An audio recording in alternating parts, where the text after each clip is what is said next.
अभी हम लोग मैनेजमेंट इंफॉर्मेशन सिस्टम की बात करेंगे। सो MIS क्या है? सिंपल सा लॉजिक है। एक बात बताओ, एक डीमार्ट का एग्जांपल ले लो।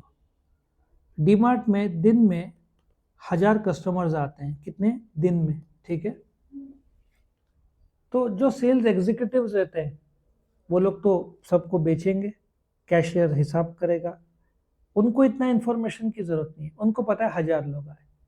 लेकिन जो सेल्स मैनेजर है वो क्या बोलेगा कि इलेक्ट्रॉनिक्स में कितना गया, किराना में कितना गया, क्लोथ्स में कितना गया, कपड़ों में कितना गया, डेयरी में कितना बिका। Do you agree? समझा? सपोजिटली एक सेल्स मैनेजर है, वो बोलेगा ना, रीजनल मैनेजर है, या बोलते ना, ये पूरे नासिक में 5 डीमार्ट है, उन 5 का हेड क्या बोलेगा, हर एक डीमार्ट का सेल कितना हुआ। अच्छा, रीजनल मैनेजर है, वो बोलेगा महाराष्ट्र का सेल कितना, गुजरात का सेल कितना। उसको इंटरेस्ट नहीं है 1000 लोग आए, कितने का बिका। टॉप लेवल इंडिया का मैनेजर क्या बोलेगा, पूरे इंडिया में कितने का बिका।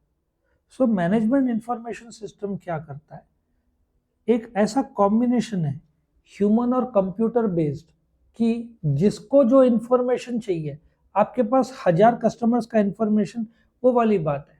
आपके पास 50 लेटर्स आए, आप क्या करोगे, नासिक का, आप कहाँ रहते हो, 422013, उसमें डाल दिया, 422001 अलग में डाल दिया।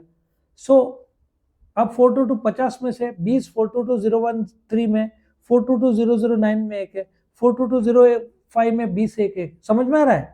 सो आप मैनेजमेंट इंफॉर्मेशन सिस्टम एक ऐसा ह्यूमन और कंप्यूटर बेस्ड सिस्टम है, जब आप उसमें डेटा फीड करते हो और वो डेटा जो था उसमें से रेलेवेंट डेटा बनाते हो, और जो मैनेजर को रेलेवेंट डेटा चाहिए वो उसको देते हो, ताकि वो डिसीजन मेकिंग में उसको काम में आए। क्योंकि अल्टीमेटली बिजनेस प्लानिंग के लिए आपको डेटा स्टोर करना पड़ता है, पहले तो कलेक्ट करना पड़ता है। डीमार्ट क्या करेगा, 1000 लोग का डेटा कलेक्ट करेगा, उसको स्टोर करेगा, डेटा रिट्राइव करेगा, और सबसे इंपॉर्टेंट कम्युनिकेट करेगा, किसको, उन लोग को जिसको बिजनेस प्लानिंग करना है, डिसीजन मेकिंग करना है। कंसेप्ट समझ में आया MIS का शॉर्ट में? इट इज यूजिंग, पहले तो कलेक्टिंग डेटा, फिर उसको फीड करना। अब जैसे इस बुक में कितने पेज है, MIS पूरे बुक में 200 पेज होंगे, कंफ्यूजन होता है, तो how to study, chapter number 1 40 page, फिर chapter number 2 30 page, chapter number 3 40 page, last 65 page. So you have identified the chapters, 200 page को 4 भाग में बांट दिया, तो isn't it information is easy. एक होगा सॉफ्टवेयर का, एक होगा हार्डवेयर का।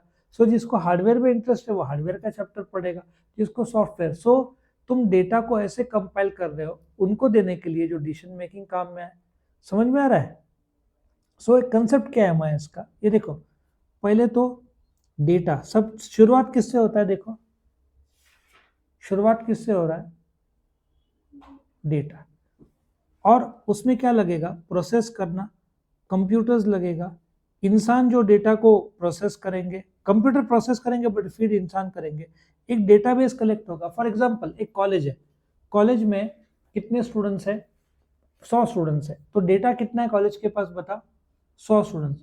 अब उसको प्रोसेसिंग लॉजिक में डेटाबेस क्या तैयार होगा, 100 स्टूडेंट्स का। लेकिन MIS क्या कर देगा, उसको 60 या 40 बीकॉम के, 40 BBA के, ठीक है, MIS क्या करेगा, उसको 3 भाग में बांटेगा, BBA में कितने, बीकॉम में कितने, BCA में कितने, 3 भाग में बांट दिया ना। सो डेटाबेस 100 का है, तो BBA का जो HOD है उसको बीकॉम का इंटरेस्ट नहीं है, तो MIS सिस्टम क्या करेगा, अब एक कॉलेज VN नायक में 5000 स्टूडेंट्स है, but BCom 11th 12th BCom, BBA, BCA में भी साइंस इंजीनियरिंग जो कोर्सेज है ना उनके, तो वो डेटा 5000 स्टूडेंट का, वो उन जैसे मेरे को BBA में 60 स्टूडेंट्स चाहिए, बाकी 4940 दूसरे कॉलेज का है, तो मैं HOD BBA का हूँ, मुझे बाकी स्टूडेंट से मतलब नहीं है। तो MIS वो करता है, ये इंफॉर्मेशन को उस पर्टिकुलर कॉलेज में जो जाता है उसमें जाने देता है। फिर आप इंटेलिजेंस से डिजाइन करते हो, सिंपल सा है। अच्छा, जो 60 स्टूडेंट्स हुआ डेटा, उसमें वो इंटेलिजेंस सिस्टम कैसे करेगा, उसमें से 30 फिनेंस के हैं, 20 मार्केटिंग के हैं, 10 एचआर के हैं। सो एचआर का आदमी को सिर्फ 10 लोग का डेटा जरूरत है। सो एमआईएस जब आईटी वाला आदमी चेक करेगा उसको 10 लोग का ही डेटा मिलेगा, बाकी 5,000 का नहीं मिलेगा, 60 में से 50 का नहीं मिलेगा, क्योंकि वो फिनेंस और मार्केटिंग वाला है। सो एमआईएस आईटी के आदमी को, एचआर के आदमी को 10 लोग जो एचआर में उसका डेटा मिल जाएगा, बाकी उसको जरूरत नहीं है, क्योंकि एक्स्ट्रा डेटा देके फायदा क्या। अभी आप बीबीए पढ़ रहे हो, मैं बीकॉम का सब्जेक्ट लूँ, फायदा क्या। सो आपको तो बीबीए का सब्जेक्ट से मतलब है। तो एमआईएस ये करता है, जो डेटा जिसको जो जरूरत है डिसीजन मेकिंग के लिए वो प्रोवाइड करता है, सारा डेटा नहीं प्रोवाइड करता है, नहीं तो आप में कंफ्यूज हो जाओगे। आप बीकॉम के 6 सब्जेक्ट, बीबीए के 6 सब्जेक्ट, एमबीए के 6 सब्जेक्ट, 18 सब्जेक्ट 3 महीने में कर पाओगे? नहीं। बैकलॉग का तो आपने देखा कैसे बैंड बजता है। तो बेटर है कि 6 सब्जेक्ट पढ़ो जो आपको रेलेवेंट है, जो आपके 4th सेम में, बाकी को छोड़ दो। और फिर डिसीजन इंप्लीमेंट करना है। क्यों? क्योंकि डिसीजन मेकिंग के लिए आपको क्या लगता है, रेलेवेंट डेटा।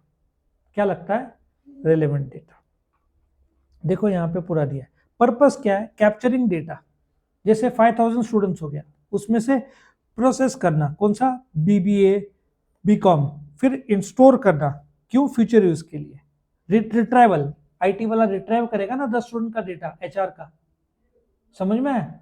और फिर उसको प्रोपोगेशन, या उसमें चेंज हुआ, किसी का रह गया, वो सब डेटा फीड करोगे। एमआईएस की जरूरत क्यों है? क्योंकि बिजनेस मैनेजमेंट बढ़ते जा रहे हैं, मार्केटिंग वाले को मार्केटिंग डेटा चाहिए, परचेज वाले को परचेज डेटा चाहिए, तो डेटा को स्ट्रीमलाइन करना पड़ेगा, क्योंकि डिसीजन मेकिंग का मुझे जरूरत पड़ता है। सो क्यों? प्लानिंग, मुझे डेटा लगेगा आगे के प्लानिंग के लिए। प्रोडक्शन, फॉर एग्जांपल ये महीने मुझे 1 लाख गाड़ियां बनाना है मारुति को, तो उसको डेटा लगेगा कि उसको डेटा क्या लगेगा, प्रोडक्शन वाले को मारुति वाले में डेटा क्या लगेगा कि भाई मार्केटिंग वाले कितने गाड़ियों का ऑर्डर आया है। तो प्रोडक्शन वाला कौन सा डेटा यूज करेगा? मार्केटिंग वालों का, कि ये डिमांड है वैगनआर का, ब्रेजा का, ग्रैंड विटारा का, सीएस का, अर्टिगा का, 800 या ऑल्टो का। तो वो डेटा जो मार्केटिंग वाले ने दी है उसकी मदद से प्रोडक्शन प्लान बनाएगा, तो इससे ओवरलोड कम हो जाएगा। सो उसको जो इन्फॉर्मेशन आएगा उससे वो मैन्युफैक्चरिंग करेगा। उसको डेटा किसकी जरूरत है? कितने ऑर्डर्स है, कितना बनाना है, उसमें से आज कितना गाड़ी बनाना है। डिसेंट्रलाइजेशन, क्योंकि ये जो डेटा है टॉप लेवल पे आया पूरा भर भर के, वो स्प्लिट होके छोटे छोटे पार्ट्स में चला जाएगा। आया समझ में? एचआर वाले के लिए सिर्फ लोगों का डेटा, कब अपॉइंटमेंट हुआ, कब प्रमोशन ट्रांसफर, सैलरी क्या है, उतना। उनको प्रोडक्शन से मतलब नहीं है, बट कितने लोग काम करते प्रोडक्शन में वो मतलब है। सो और कोऑर्डिनेशन लेकर आता है, ठीक है, सब डिपार्टमेंट में। और कंट्रोल इजियर, क्यों? आप डेटा को स्कैटर कर रहे हो to the particular department needs. आया समझ में? तो एमआईएस के कैरेक्टरिस्टिक्स क्या है? एक सिंपल सिस्टम है, जिसको जो डेटा चाहिए डिसीजन मेकिंग का, जिस रूप में चाहिए वो रूप में दे दो। उसमें देखो अलग अलग, मार्केटिंग वाले को क्या चाहिए, कितना बिकने का चांस है, क्या प्लान किया हुआ है, कस्टमर सेल्स। मैन्युफैक्चरिंग को आज का प्लान, मटेरियल का रूट। लॉजिस्टिक वालों को कब सप्लाई होगा, पर्सनल वालों को कितना लोगे परफॉर्मेंस, फाइनेंस वालों को कितना पैसा है, आगे क्या करना है, इंफॉर्मेशन प्रोसेसिंग, टॉप मैनेजमेंट, सबके अपने अलग अलग रिक्वायरमेंट होते हैं। समझ में आया? ये देखो डेटा को अलग अलग रूप में अपने डिपार्टमेंटल वाइज बांटा है, उस डिपार्टमेंट वाइज के हिसाब से आप डिस्ट्रीब्यूट कर रहे हो। So basic evolution of MIS क्या था? जब सिस्टम में डेटा भर भर के आता था, तब डिपार्टमेंट ने बोला कि, एचआर वाले ने बोला कितना प्रोडक्शन करना है उससे हमको क्या मतलब, बराबर है? हमको मतलब, अब एचडीएफसी बैंक है, एचडीएफसी क्रेडिट कार्ड है, एचडीएफसी क्रेडिट कार्ड का आदमी बैंकिंग डेटा लेगा नहीं, उसको मतलब नहीं है। उसको क्या मतलब है, आपके पास कौन सा टाइप का क्रेडिट कार्ड है, और आप क्रेडिट कार्ड में यूज कितना कर रहे हो, और आपको ऑफर क्या दिया जाए। सो एचडीएफसी क्रेडिट कार्ड का आदमी बैंक से ताल्लुकात नहीं रखेगा, वो अलग है। HDFC home loans banking account से ताल्लुकात नहीं रखेगा, उसको मतलब है कितना होम लोन आपको चाहिए। एचडीएफसी गोल्ड लोन, वो आदमी सिर्फ गोल्ड लोन का डेटा मांगेगा। समझ में आया? सो आपका एमआईएस में सिर्फ गोल्ड लोन का डेटा रहेगा, बाकी डेटा नहीं रहेगा। देखो ये ब्लॉक्स बनाए गए, इंफॉर्मेशन हाईवे, देख यहाँ से डेटा इसको जा रहा है, इसको जा रहा है, जैसे ये फिनेंस को जा रहा है, ये मार्केटिंग को जा रहा है। सो आप अलग अलग अलग डेटा अलग अलग जगह बांट रहे हो। ये फोकस है इसका, किसका? एमआईएस का। आया समझ में? उसमें आप अलग अलग सॉफ्टवेयर डालेंगे, ERP, supply chain management systems, ताकि एमआईएस के अंदर अलग अलग डेटा और सॉफ्टवेयर आएंगे, जो सॉफ्टवेयर आपको जो जरूरत पड़ेगा वो आपको इंफॉर्मेशन लाने में हेल्प करेगा। CRM नॉलेज बेस मैंने ऑलरेडी पिछले वीडियोस में आपको बताया है। कस्टमर रिलेशन में कस्टमर के लाइक्स क्या है, डिसलाइक्स क्या है, कितने बार आए होटल में, कितने बार पता चलता है ना, आप कितने बार आए, कितने बार स्टे किए, आपका फूड चॉइस क्या था, रूम चॉइस क्या था। आगे आए आओगे तो उसके पास डेटा सामने रहेगा ना, बोलेगा सर आपको बोलते ना एक्स्ट्रा बेड चाहिए, आपको ब्रेकफास्ट कॉन्टिनेंटल चाहिए, ये सब डेटा आ जाता है। कितना अच्छा और इजी है। प्री रिक्विजिट तो ये बता दिया तो आपका काम इजी हो जाता है।